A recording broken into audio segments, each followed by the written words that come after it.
네, 뉴스탑10이 선정한 상위권 소식 첫 번째 주제입니다. 2위, 피의자로 친정에 온 홍카로스. 자, 이 홍준표 지사를 이카로스에 빗댔는데 어떤 내용인지 자세히 짚어보도록 하고요. 그리고 7위입니다. 22년 전 휘두른 칼에 베이나. 자, 홍준표 경남지사 오늘 오전 9시 57분에 검찰에 드디어 모습을 드러냈습니다. 점심 식사 시간을 제외하면 지금도 계속해서 조사를 받고 있는 것으로 전해지고 있습니다. 오늘 집에 나서서부터 검찰청에 도착하기까지의 과정을 홍준표 지사의 심경 변화 영상으로 준비했습니다.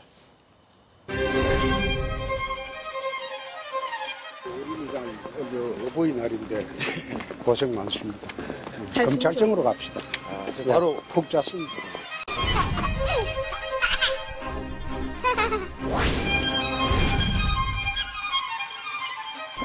일억 안 받으셨습니까? 네, 검찰청에 바로 잤습니다.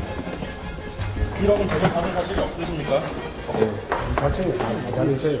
그때 이야기하세요. 마지막으로 내가 아니라면 아닌 것으로 밝혀지면 어떻게 할 겁니까? 왜냐 평생 보면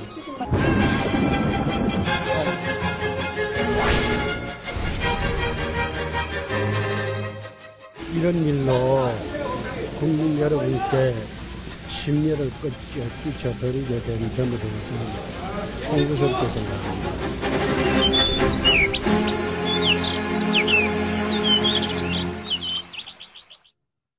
네, 이 소식 짚어보기에 윤정혜 기자 나와 있습니다. 윤 기자. 네. 표정을 보면 글쎄 오늘 검찰에 출석하는 사람처럼 보이진 않습니다. 좀 당당해 보여요.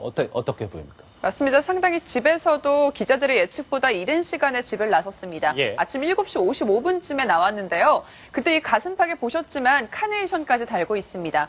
왜 달으셨냐? 이렇게 기자들이 물어보니까 어버이날이어서 달았다. 그러면서 여러분이 기다릴까 봐 일찍 나왔다. 이렇게 농담을 던지는 여유까지도 보여줬고 또 아주 환하게 미소를 짓는 모습까지 볼 수 있었는데요. 예. 이게 검찰 소환 시간이 10시였거든요. 10시로 다가올수록 표정이 조금씩 바뀌기 시작했습니다. 아, 그렇습니까? 네. 예. 서초동에 있는 변호인의 법률사무소를 먼저 들렀는데요. 이곳에서 기자들과 맞닥뜨렸을 때는 조금 아까 보셨던 것처럼 짜증스러운 반응, 약간 예민한 반응을 조금씩 보이기도 했고요. 또 눈여겨보셨을지 모르겠지만 이 변호사 사무실에서부터는 카네이션을 뗍니다. 네, 카네이션을 뗐는데 기자들이 물어봅니다. 아깐 달고 나오시지 않았냐? 이거 왜 떼셨냐? 라고 물어보니까 글쎄요, 카네이션 달고 검찰청 들어가기는 조금 그래서라고 말끝을 또 흐리기도 했고요. 조금씩 긴장된 모습 보였습니다. 그리고 검찰청 앞에 도착을 했을 때도 물론 평정심을 잃지 않고 뭐 국민께 심려를 끼쳐서 송구스럽다라고 얘기는 하긴 했지만 기자들의 쏟아지는 질문에 아무런 말도 하지 않고 다소 좀 굳은 표정으로 안으로 들어갔습니다. 예, 지금 뭐 7시간 전에 8시간 전에 이제 검찰에 출석한 홍준표 지사의 모습을 보고 계십니다. 저게 지금 홍 지사가 얘기를 하겠죠? 이런 일로 국민 여러분께 심려를 끼쳐드리게 된 점에 대해서는 송구스럽게 생각합니다. 검찰에 오늘 소명을 하러 왔습니다. 한 말씀 해줘. 측근 통해 회유한 사실이 있습니까? 없습니다. 윤정혜 기자, 저 정도 사실 취재진이면 당시 정윤회 씨가 출석했을 때 이후에 가장 많은 취재진 아닙니까? 맞습니다. 정말 취재진 많이 몰렸습니다. 한 300여 명이 몰려서 굉장히 치열한 취재 경쟁을 벌이기도 했고요. 그리고 지미집이라고 하죠. 대형 카메라, 그리고 한 회사에서 뭐 카메라 4-5대. 정말 카메라 기자들도 많이 나왔고요. 아주 취재 경쟁이 아주 치열했습니다. 그 때문인지 몰라도 홍 지사도 상당히 긴장된 표정을 약간 엿볼 수 있었습니다. 예, 지금 쪽 보니까 7시쯤에 나왔을 때랑 또 검찰에 출석했을 때랑 조금 표정이 굳어지는 게 보이는군요. 맞습니다. 김태현 변호사님. 하지만 기본적인 기조는 당당함이었단 말이죠. 이 미소, 당당함, 전략이라고 볼 수 있습니까? 뭐 전략일 수도 있고 정말 당당한 걸 수도 있고 왜냐하면 나름대로 홍 지사는 뭐 어떻게 될지 유죄가 나올지 무죄가 나올지는 모르겠지만 검찰은 기소는 반드시 할 것이고요. 홍 지사로서는 나름의 아마 반격 카드는 가지고는 있을 겁니다. 그건 홍 지사가 며칠 전에 그 수첩을 보면서 기자간담회에서 얘기했듯이 윤 전 부사장의 진술이 조금씩 왔다 갔다 하는 것들이 어찌됐건 간에 언론을 통해서 흘러나왔기 때문에 홍 지사는 그 점을 계속 파고들 것이고 또 하나 홍 지사가 얘기했던 검찰이 진술을 조정하고 있다 이런 얘기를 했습니다. 실제로 검찰이 그렇게 했는지는 모르겠으나 검찰이 윤 전 부사장을 애초에 검찰에 출두시켜서 조사하기 전에 병원에서 방문해서 조사했다는 점. 아마 홍 지사는 그 점을 가지고 법정에 가서도 검찰과 윤 전 부사장 간에 뭔가가 있을 것이다. 윤 전 부사장의 진술에 신빙성이 없다. 아마 이 점을 끝까지 물고 들어갈 겁니다. 그렇군요. 그러면 지금 이 시각 검찰청으로 가봐야 될 텐데 제 오른쪽에 그림이 하나 준비되어 있습니다. 윤정혜 기자. 네. 지금 조사를 홍 지사가 어떻게 받고 있고 어떤 식으로 진행되고 있는지 궁금하네요. 네, 저희가 지금 조사를 받고 있는 조사실의 모습을 그래픽으로 한번 준비를 해봤습니다. 예. 서울 서초동 서울고등검찰청 12층에 위치하고 있는 조사실입니다. 12층이요? 네, 맞습니다. 예. 바로 이곳에서 홍준표 지사 변호인 한 명을 대동을 하고 조사를 받고 있는데요. 현재 여기에는 손영배 부장검사가 맞은편에 앉아 있고요. 그리고 그 옆에는 평검사 한 명이 앉아서 수사를 보조하고 있습니다. 어허. 그리고 수사 계장도 한 명 참석을 해서 수사 상황을 지켜보고 있는데요. 홍 지사 변호인과 함께 앉아서 아주 상당히 많은 자료들을 준비했다고 합니다. 아주 많은 자료들을 테이블 위에 쌓아두고 아주 자기가 하고 싶은 말 다 하면서 조사에 자림하고 있다고 합니다. 그러면 뭐 자료도 이만큼 많으면 우리 항상 뭐 검찰에서 이제 귀가 조치를 할 때 나올 때 밤에 나오는 새벽에 나오는 경우가 대부분인데 홍준표 지사도 그거 비슷할 것 같습니까? 그럴 가능성이 굉장히 큽니다. 일단 홍준표 지사를 소환하기에 앞서서 검찰에서도 상당히 조사를 많이 했습니다. 예. 준비를 많이 했고 그만큼 자료도 많이 가지고 있는 것으로 확인이 됐는데요. 오늘 이 기자들과 티타임이 중간에 있었습니다. 오후에. 예. 그때 기자들이 혹시 오늘 홍 지사 대질 조사도 할 거냐라고 물어봤을 때 그 가능성도 배제하진 않았습니다. 대질 조사라면 그 돈을 건네준 당사자와 같이 맞습니다. 네. 맞대면을 하고 얘기를 한다. 이게 대질 조사죠? 그렇죠. 너무 지금 극명하게 입장이 갈리고 있기 때문인데요. 대질 조사 가능성 일단 배제하진 않고 지금으로서는 말할 수 없다. 이렇게 간단하게 이야기를 했습니다. 그리고 홍 지사 오늘 점심도 제대로 잘 먹었다고 합니다. 일단 검사가 와서 어떻게 점심 하실 거냐라고 물어보니까 내 변호인과 그리고 보좌관과 따로 먹겠다라고 하면서 따로 마련된 곳에 가서 보좌관 또 변호인단과 함께 식사도 했다고 합니다. 그렇군요. 아까 지금 윤정혜 기자가 짚어줬던 이 부장검사, 손영배 부장검사. 네. 좀 설명이 필요할 것 같은데 좀 이력이 특이합니다. 일단 손영배 부장검사 홍 지사보다는 14기수 후배입니다. 지금 나오고 있죠? 그러니까 예. 후배, 14년 후배에게서 수사를 받게 된 거죠. 사법연수원 28기고요. 굉장히 금융범죄, 또 기업 회계부정, 주가 조작 사건 이런 곳에서 굉장히 수사 능력을 인정받은 검사로 알려져 있습니다. 예. 그래서 금융범죄 전문이라고 하죠. 과거에도 상당히 굵직굵직한 사건 수사들 많이 했었습니다. 이 신정아 사건이 있었었죠. 당시에 연루됐었던 변양균 전 청와대 정책실장의 수사 같은 것도 맡아서 했었었고요. 또 각종 법조 비리 사건을 수사를 해서 실형을 이끌어내기도 했었습니다. 또 이런 것도 있었네요. 문무일 특별수사팀장과 호흡을 많이 맞췄었는데요. 예를 들어서 여러분이 잘 아시는 이 강호순 사건 아시죠? 예. 강호순 사건도 수사를 했었던 검사라고 합니다. 굵직굵직한 사건은 어느 정도 도맡아서 한 검사군요. 그렇죠. 그리고 수사 스타일 자체도 상당히 독하고 또 한 번 파고들면 끝까지 파고드는 이런 집념을 가지고 있다고 하거든요. 예. 그래서 손영배 부장검사가 홍 지사의 수사를 맡게 됐다고 했을 때 검찰에서는 이 정도면 굉장히 수사 의지가 강하다고 검찰 내부에서도 평가를 하고 있습니다. 창과 방패가 제대로 만난 그렇죠. 듯한 느낌이 드는데 손영배 부장검사 얼굴도 나왔습니다. 김태현 변호사님. 예. 어느 정도 아실지 모르겠지만 이 손영배 부장검사에 대한 평가, 이 법조계의 평가는 대체적으로 어떻습니까? 이미 다 윤정희 기자가 다 설명을 하셨지만 지금은 손영배 부장검사가 부장검사를 단지 3년에서 4년 정도 됐습니다. 그러니까 그렇다는 얘기는 아직 실무 감각이 굉장히 감이 제일 좋을 때라는 얘기죠. 감이 좋다. 일반적인 형사사건에서 부장검사들이 직접 조사한 경우는 없습니다. 대부분 이제 담당 검사가 조사를 하고 부장검사는 결재를 하는데 이런 특수한 큰 사건의 경우에는 부장검사가 직접 조사를 하죠. 근데 부장이 된 지 오래되게 되면 그러면 사실 좀 직접 피의자를 조사한 거에서 떨어있던 시간이 오래되기 때문에 감이 떨어질 수가 있는데 28기 부장검사라고 하면 아직 그 부장검사로서의 어떤 경륜과 그다음에 일반 검사로서의 어떤 수사를 감이 그 동시에 갖춰져 있는 기술을 볼 수 있기 때문에 예. 검찰로서 굉장히 적절한 인선이 아니었나 이렇게 평가할 수 있을 것 같습니다. 지금 시간이 한 5시 30분을 조금 넘었으니까 본 점심시간을 제외하면 한 6시간 정도는 이제 수사가 계속 진행되고 있는데 이 시각 검찰청에서 이 두 사람이 어떻게 맞붙고 어떤 의견과 진술을 내놓고 있는지 상당히 귀추가 구목됩니다. 자, 그런데 말이죠. 이 22년 전 얘기로 한번 돌아가 보겠습니다. 홍준표 지사 당시 검사였죠. 자신이 맡았던 박철원 사건의 입장과는 뒤바뀌었다는 말이 나오고 있는데 그 당시 홍준표 경남지사 당시 검사가 이런 말을 남겼다고 합니다. 영상으로 먼저 확인해 보시겠습니다.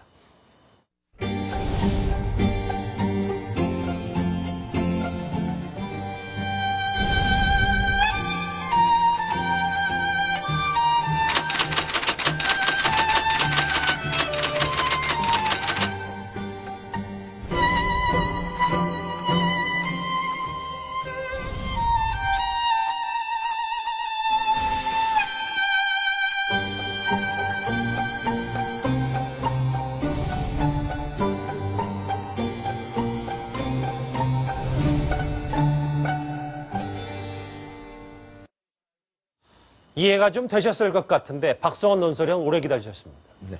자, 그러니까 이카로스라는 게 박철원 전 장관이 본인이 욕심부리다가 그렇게 됐다는 건데 지금 저희가 제목을 붙인 게 홍카로스라고 한번 붙여봤습니다. 네. 홍준표 지사도 이렇게 될 가능성 있어 보이는데 어떻게 보십니까?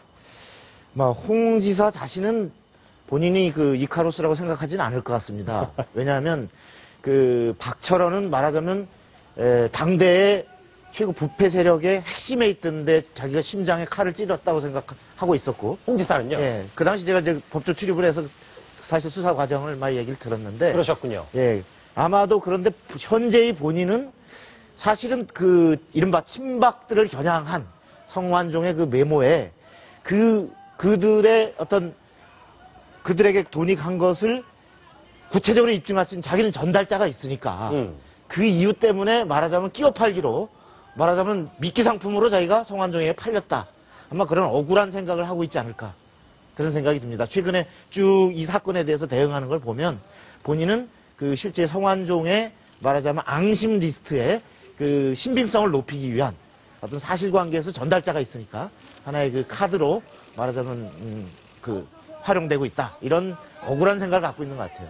홍 지사 같은 경우니까 당시에는 정당성이 정말 있는 부패와 전쟁에서 본인이 승리했다고 하는데 네. 이거는 지금은 정치 공세, 네. 친박 쪽에서 오는 정치 공세일 뿐이다라고 일축을 시켜버는 그렇게 맥락이 해석이 되겠군요. 친박이 한 정치 공세는 아니고 친박에게 복수를 하려고 하는데 자기가 그 그렇죠. 일막의 주연으로 활용이 됐다. 일막의 주연으로. 그런 생각을 갖고 있는 것 같아요. 윤정혜 기자. 네. 그런데 지금 홍준표 지사가 정치 자금과 관련해 수사 대상에 오른 게 이번이 처음은 아니잖아요. 네, 맞습니다. 두 번째입니다. 두 번째. 네, 예. 홍 지사 정치 인생이 20년 정도 되는데 그 20년 중에서 두 번째로 지금 수사 대상이 된 겁니다. 예. 첫 번째 언제였었냐? 지난 2012년 3월에 무소속 현역의 의원이 3억 원의 공천 로비 의혹 사건이 있었습니다. 당시 이 홍준표 지사에게 2천만 원을 줬다 이런 의혹이 있었었는데요. 예. 막판에 제보자가 진술을 번복을 하면서 검찰은 무혐의로 결정을 했고 이렇게 첫 번째 위기를 넘긴 바 있습니다. 아하, 그렇군요. 이현정 의원. 네. 첫 질문이 제가 제일 궁금했던 건 사실 이거였는데. 네. 그런데 홍준표 지사가 모래시계 검사로 정말 유명했었는데 이게 정확하게 적확하게 이 모델은 아니었다는 얘기가 있습니다. 어떻게 보세요? 그렇습니다. 당시에 이제 이야기를 보면 그 홍 지사가 굉장히 어려운 그 가정 환경에 자랐거든요. 예. 이 자기가 옛날에 그 대표 경선 끝났을 때 그 당선 연설에서도 자기 아버지가 이제 노동자로서 일을 하고 또 이제 뭐 빚을 져가서 아주 어려운 상황에서 이렇게 대표까지 됐다 이렇게 이야기할 정도로 굉장히 가정적으로 어려운 환경 속에서 정말 개천에서 용나듯이 그렇게 이제 검사가 됐습니다. 근데 당시 아마 이제 송진아 작가 이런 분들이 이제 참고는 했다고 그래요. 참고는 네, 했어요. 당시 이제 예를 들어서 홍 지사가 그런 어떤 부패와의 전쟁, 슬롯물 사건이라든지 이런 걸 하면서 참고를 했는데 그것이 온전하게 홍 지사의 어떤 그런 모델은 뭐 아니라고 합니다. 아하, 온전하게 홍준표 지사가 배우 박성원의 모델은 아니었다. 그렇죠. 그러니까 전체적으로 그런 어떤 팩트들은 좀 원용해서 썼지만 그 자체가 그러니까 하나의 어떤 만들어진 전체적인 모델이지 그것 자체가 홍 지사다 이렇게 이야기하기는 좀 힘들다는 것이죠. 만약에 이 성완종 게이트 1억 수수 논란이 없었다면 국민들 정말 아직까지 모르셨던 분들도 많았을 텐데. 박성원 논설위원. 네. 지금 이제 윤정혜 기자가 소개를 해줬지만 2012년의 이 첫 정치자금 수사는 이때가 처음이었는데 그래도 또 한 번의 언론에 좀 이제 화제가 됐던 건, 도마에 올랐던 건 96년에 선거법 위반도 있었지 않습니까? 네, 96년에 이제 송파에서 당선됐을 때, 예. 그때도 제 기억으로는 선거 사무소였던 것 같은데, 그 일종의 동책, 그 동의 조직책. 그러니까 옛날 지구당에는 보면은 아, 동책이라 부르죠. 동책 있고 반책 있고 이런 그 말하자면 조직책들이라고 합니다. 예. 그런 하나의 조직 담당자인 그 여성이었는데 그 여성이 내가 홍준표로부터 그 선거 앞두고 돈을 받았다. 말하자면 선거운동 제대로 하라는. 근데 이제 불법이거든요. 그렇죠. 그렇게 처음에 그 부분이 이제 알려져가지고 그 여성이 주장하고 다닌 게 시발이 돼서 결국은 그때 이제 의원직을 상실하고 나중에 동대문에서 보선으로 다시 또 정계에 복귀하는 이런 또 파란을 겪습니다. 그런 역사도 있었군요. 그런데 이 와중에 오늘 검찰청의 모든 스포트라이트가 쏟아지는 와중에 오늘 여의도에서 야당 의원 한 분이 홍준표 지사에게 한마디 거들었습니다. 직접 들어보시죠. 홍준표 지사가 얼마 전에 무상급식 중단시키더니 본인이 무상급식 당하게 생겼다라고 말한 바 있습니다. 홍준표 지사에게 권면드립니다. 검찰 출두는 조사받으러 가는 곳이지 밥 먹으러 가는 곳이 아닙니다. 홍준표 지사 도시락 싸가지고 가기 바랍니다. 홍준표 지사 도시락 싸가지고 가기 바랍니다. 우리 이후에 준비된 보도들 정청래 의원, 최고위원 보도가 상당히 많이 준비돼 있지만 이거는 하나 짚고 넘어가야 될 것 같습니다. 이현정 의원, 어떻게 좀 비꼬는 듯한 뉘앙스는 어떻게 보셨어요? 참 정청래 의원이 자기가 대표라고 그러는데 이 보면 참 정치인들을 희화화시키는 것 같아요. 그러니까 수준 희화화, 자체를 너무 이렇게 좀 낮게 하고 사실 홍준표 지사가 이제 국회의원 출신이고 또 지금 일단 사실관계를 다투는 그런 과정 아니겠습니까? 그리고 이제 경남지사인데 경남민들을 대표하는 분인데 그런 분한테 도시락 싸서 가서 먹으라는 건 정말 저는 국회의원으로서 정말 자질이 없음스러운 발언 같습니다. 자질이 없다. 네. 예, 알겠습니다. 자, 카카오톡, 그러니까 오늘 이 홍준표 지사 얘기가 나오자마자 이렇게 SNS 질문이 왔다는 첫 번째 소식이 들어왔습니다. 함께 보시겠습니다.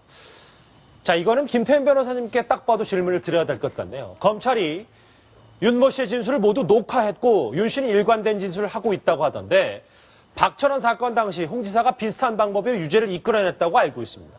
그럼 홍 지사는 지금도 조사를 받고 있지만 더욱 견고하게 방어막을 칠 수 있는 상황이 아닌가요?